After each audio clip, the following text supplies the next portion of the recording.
Ladies and gentlemen, welcome to this video.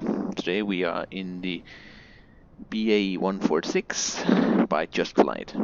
I want to show you how to operate the aircraft under the normal conditions as they were did back in the days with the VOR station navigation.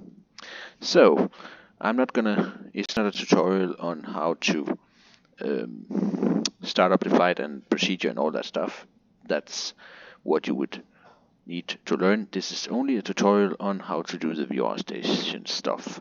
Okay? And we already have a plan, and we are going here from Esbjerg in Denmark. I can show you our main flight plan here. That we are going here from Esbjerg, Vamdrup, and to the Odin VR station, and in for an approach at Hans Christian Andersen Airport. Odense Airport is also called in Danish. Okay, I will come back in a moment.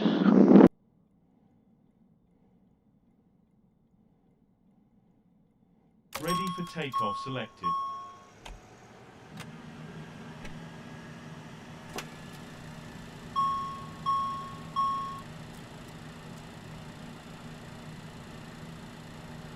Okay, let's see what our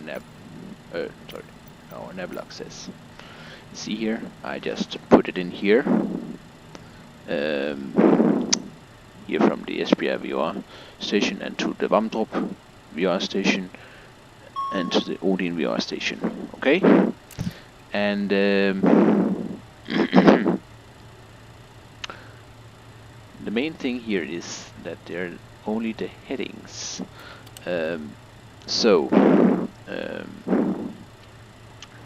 What you can do is you can go here and then look here. See, our ESE station is this. You could also make a flight plan as I usually do at SkyVector, because there you can get a navlog and there is the tracks and there are the radio frequencies too. And one thing I want to mention about the nav radios here is it is a very complex aircraft, because you have the nav radio over here, but you can, when you are doing this, it's like split, you know. If I'm setting a course here, it's over there, and if I'm sitting here, it's over here, like nav 1 or nav 2, but I can actually go and say I can force, see? Then I'm actually operating them the same way, the nav 1, nav 2, if you want that. And also the other way, of course. Then I'm controlling both of them. But we just keep with the split. Then we have about the active and the pre-flight, pre-selected here. That's very important. If it's the active, it's actually the active we are changing at the moment. If we are going to switch this one, it's going to be this one, the pre, and then we can swipe it when we need it, and that's what the most would use instead of directly switching. So then you can use it like a traditional plane where you're just switching it for the active and the non-active. Okay, so that's a very important thing to know about the aircraft, that it has that capability. Not to confuse yourself, because if you start doing that and you are flying, you might confuse yourself with how and where you are going, you know. Okay. Then we can go here, and of course the most rewarding thing would be not to use the flight plan set here and then fly manually. And you would do that if you use the SkyVector, but for demonstration purpose it's nice that we have it here too. Okay, and now we're gonna set the second waypoint up. So we have Vamdrup, that's by calling. We are gonna set that up for our aircraft here, so it's 0.5, and that's in the standby, so ready for switching. And sometimes it can be nice to set it over here too, because then you have a reading down here forward when we are getting airborne, depending on what your preferences are, if you're using nav 1 and 2 and stuff. So that's it. Okay, let's get the show on the road, shall we? We are more or less ready. 4-hour flight here.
And our plan is actually to depart out and then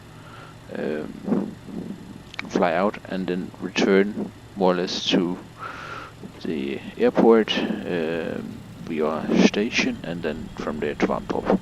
But we will see how things goes. Here we have a bus, a stupid AIF simulator, but yeah, nothing really we can do about it.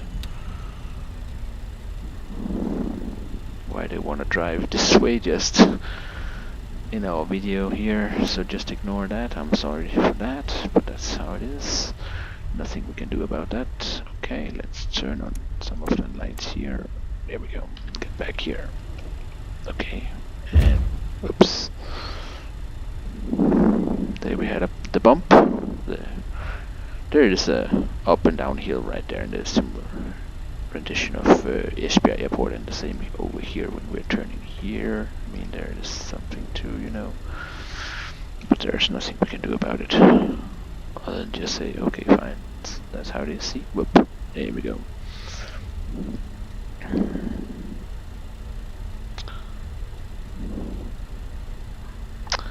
It's a bit sad we don't have snow right now, because in real life it is actually snow covered right now, so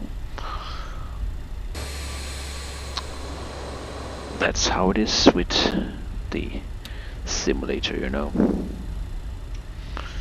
Here we go. And as mentioned before, we are not gonna do the procedures and all that stuff, because we're gonna have enough to demonstrate just with the VOR to VOR station flight here. Like I have done in smaller airplanes. Now we're just scaling it up for a bigger plane. So basically, it's also a good way of starting in a small plane, get used to it and familiar with it, and then go up to the airliners and stuff, just like you would do in real life. It's a good practice, you know, a good training.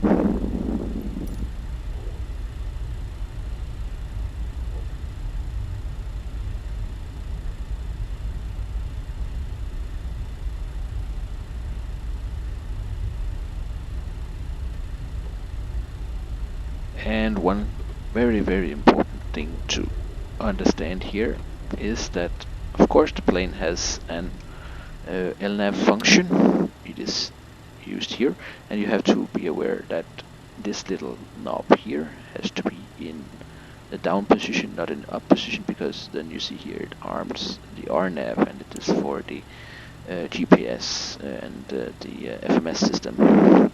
But it needs to be in the down position, just as if you're wanting to intercept an ILS approach.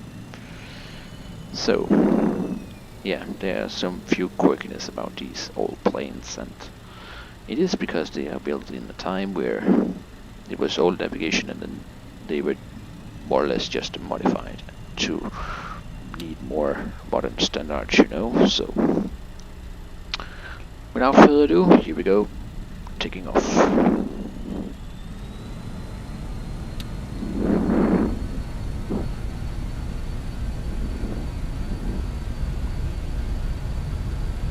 Speed alive, both sides. Cross-checked. 80 knots cross-checked.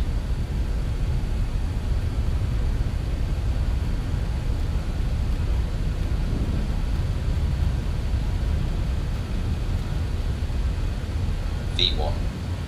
Rotate. V2. Here we go. Person climb, get up. And we are just climbing slowly but surely here. Just know here in this VOR station, you see that little dot is moving. It seems like it's only a DME station, if I'm not wrong, because there's no line, it's not tracing it as such, so we have to make a little turn here and then try to get back on track, and then we would switch over to Vamdrup VOR station when it is. You see the little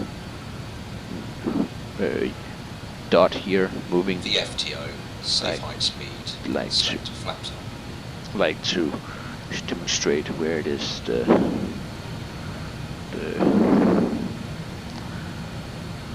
point, you know. And in this old lady, you have to remember one thing, and it is to arm the autopilot if you wanted to capture an altitude, just so you know. That's a very important thing.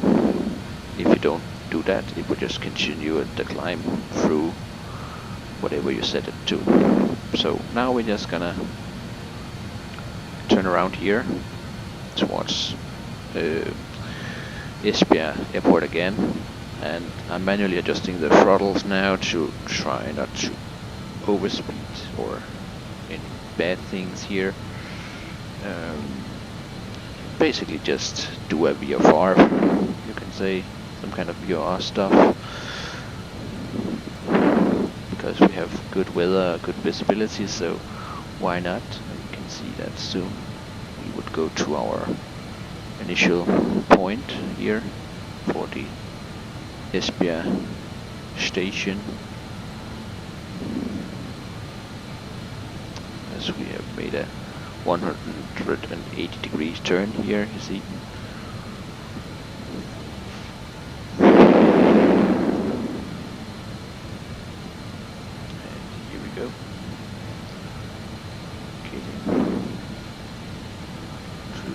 Here, so we are going towards the station, more or less. In fact, you can just turn on the autopilot, and the way we're doing in this old lady is actually down here. The AP on, and indicated airspeed set, so it would continue at this speed. Then we can set the oops, we have to turn to. See, a lot of things is actually going on right now, so let me just think quickly here. That's what I mentioned. There we go, heading mode, to try help us to get where we need to be. You see, it gets more sensitive as we're getting closer and closer to it. See, right now we have the airport down there, so we are passing it. So in fact, we're not getting close now. You see it's increasing, and then it would just go more and more around. So now we are trying to turn on the station of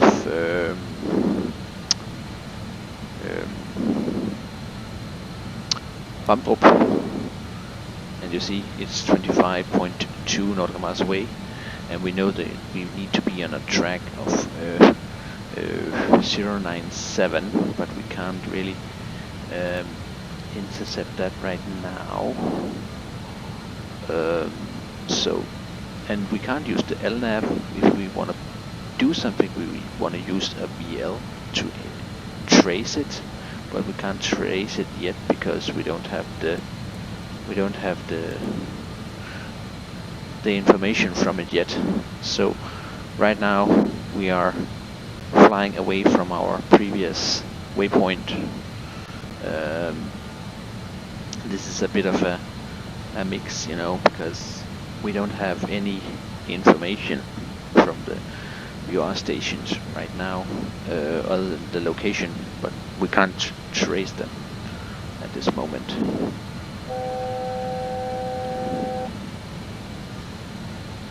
For navigational purposes, you know, because there are different methods of how they are operating the VOR stations, and that's basically how it is, you know. Now we can say that we are on pair with our main track.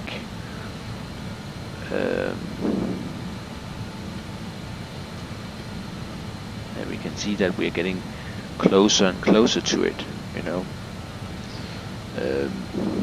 by the looks of it. And you can also see that here that we departed and we are tracing we were tracing the wrong track before. If we had been tracing the right track from the beginning, we would get where we need to go, you know. And the plane is also indicating to us that we are not where we're supposed to be. So now let's try to get back on track, just to demonstrate it to you. Okay, and we have to be careful now, because else we would overspeed in a moment. One thing to be very aware of is how you're tracing the VOR stations, because you have a back LOC, like you have passed the waypoint, and you have a VL when you are going straight towards it, you know. And that's important to know.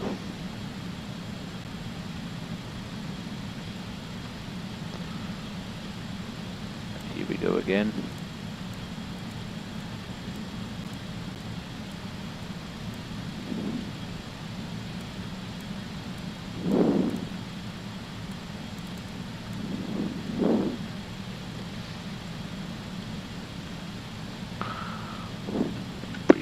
Able to see it on the track here now. See, now we passed the track, see, and it starts correcting again. So at this moment we are less accurate, because it only shows a little dot where the station is, but we are still able to fly accordingly to it, but the plane can't trace it, and it's because what the station basically does is sending out a signal, but it's not enough for the plane to actually trace it. You would see that in a moment when we are switching over to the Odin VOR station.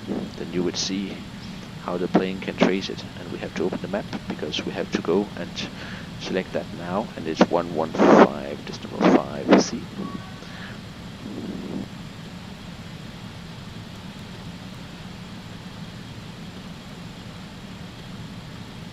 Now we are ready to switch in a moment, so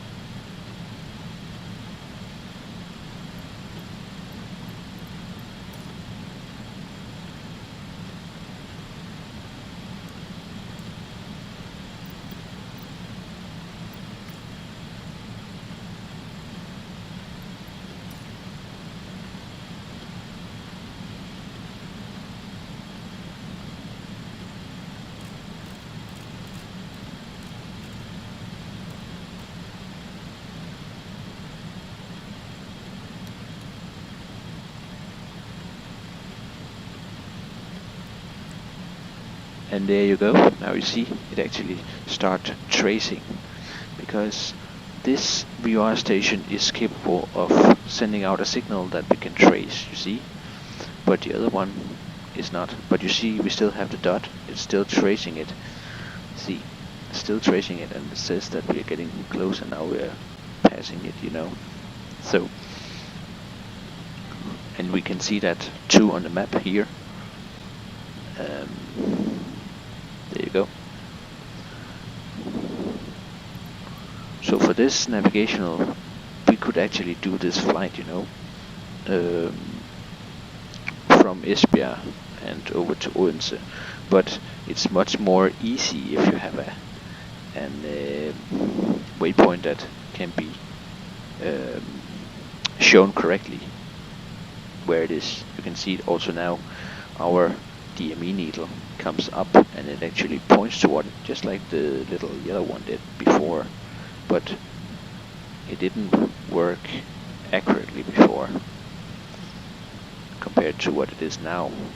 That's why it actually is capable of tracing it now, which it couldn't do before. So there is those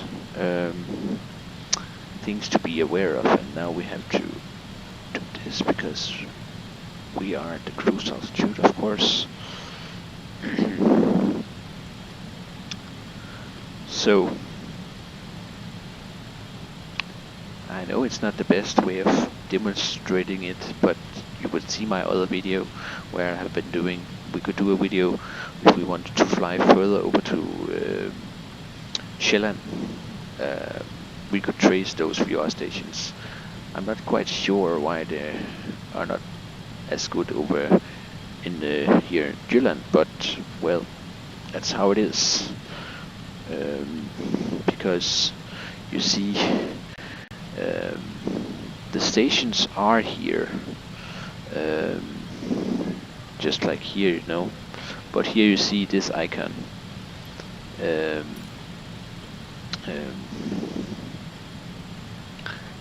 If you're going here, you would see is this Vamdrup, but and the Esbjerg, but it's not like these icons here, like VOR stations and like TNO, you know.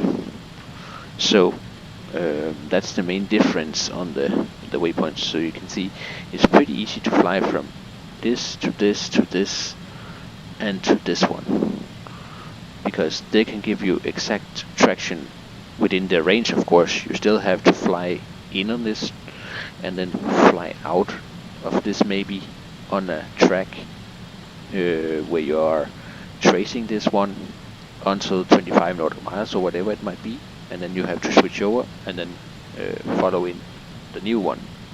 So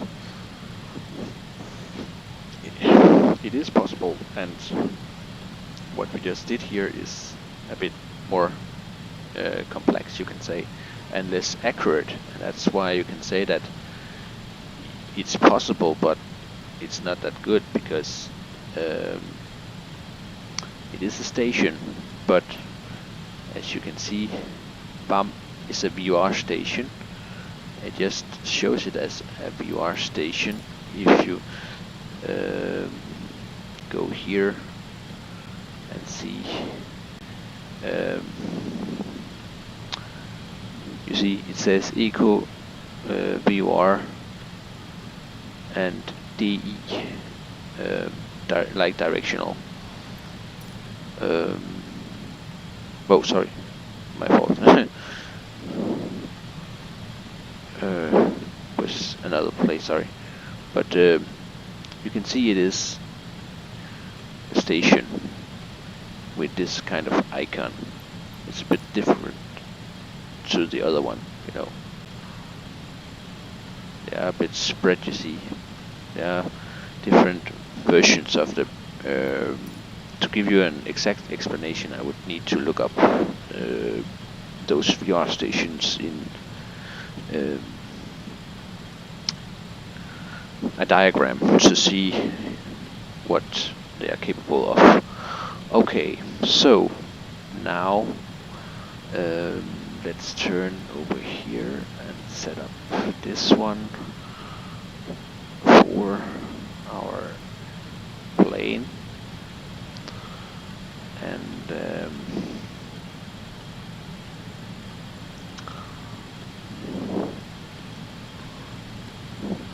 then we have both of them set, because now I want to turn on the the ILS for Heinz Christian Andersen Airport. And one thing I'm missing here is I don't understand why we can trace an airport and we can get information, but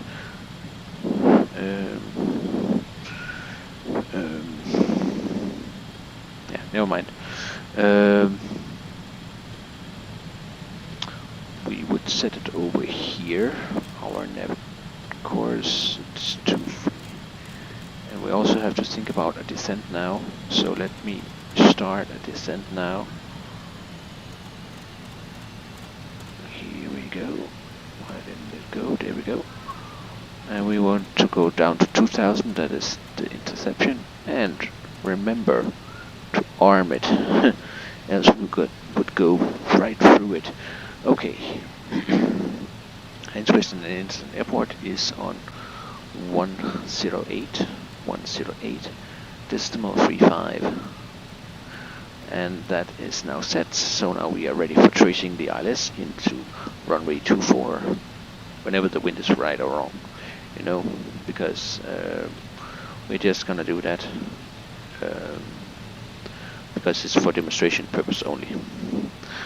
Okay, then we are gonna do this, and a little quirky thing here in this plane is if I use my speed brakes, let's go here. See, now it works. If I fire up the engines, it goes in, and now I slow down. It's a quirky little thing about this plane, but it actually is very effective to slow down the plane and make it like a steep approach, you know. And right now we should have Heinz Christian Andersen Airport over here. See, right down there we have the airport. Let's just go here so we can see a little bit more. There we have the airport, and out here in front of us we have the VOR station that we are tracing. And if it should be right, we should actually go here, and then we should start tracing the FE waypoint, the ADF radio. I can try do that just for the demonstration purpose here. I guess I want to use the second one for that. It is 423, 423. There we go. Oops, this one. And let's see if we can get it to trace that one instead. If we are putting it down here. See, now we have a traction for that one. So now we can actually start our chart, because we are close to, so we are just gonna swing the plane over in heading mode instead and stop our track for VOR station, because we no longer need that. We actually need to go to the Foxtrot Echo waypoint right now, and then start an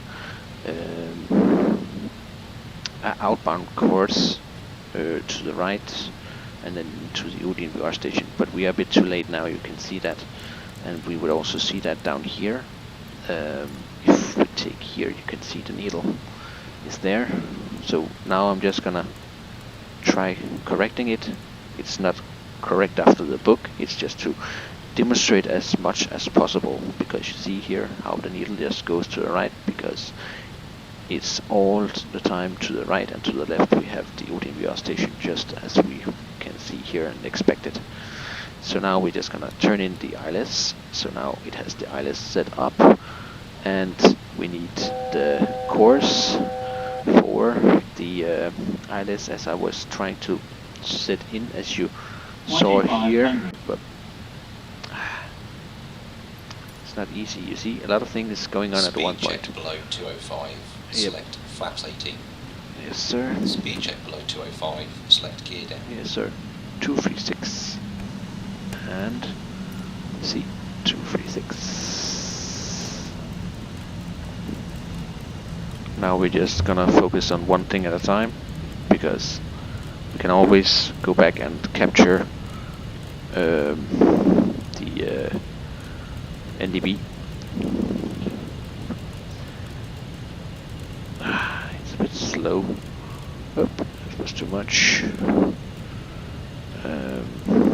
Now I really am missing the knobs that we had, the knobs, you know,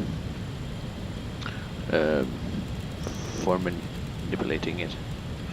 Oops, so sensitive sometimes. Okay, here we go. You can see we have the VOR station. I'm just gonna. You can't see what I. Oh, there we go. Too slow. Sorry. That's why it's so important.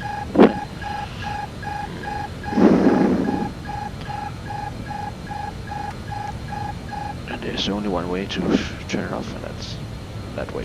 There we go. Oh my god. Okay. Here we go. Level out, level out, level out. Getting flaps down. So we are ready for the landing. And now I'm just gonna manual fly it because that's easier for me than using the autopilot right now. Now we have the FE waypoint here to our left right now, and we would then do the maneuver. Because it's much easier for me. See, now we also stabilized here around 2,100 feet, and that's fine. And you would see in a moment that we have airport here, so that's how it is.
Light slopes alive, 1 dot to go.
Wide slope.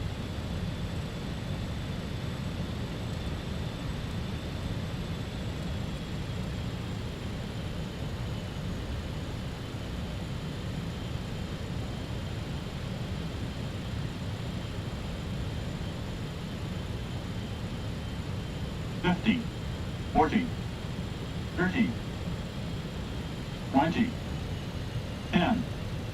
Ground idle. Brake pressure seen.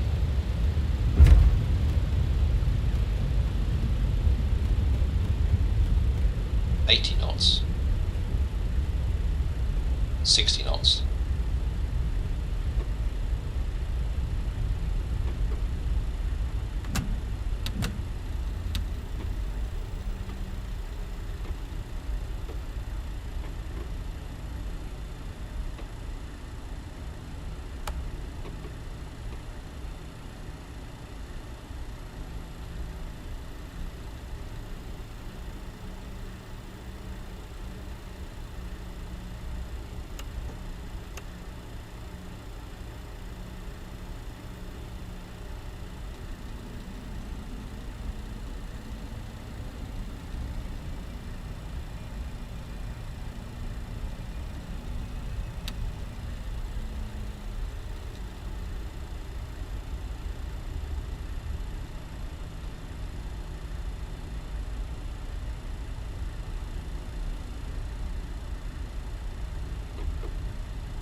Cabin crew, doors to manual and test check.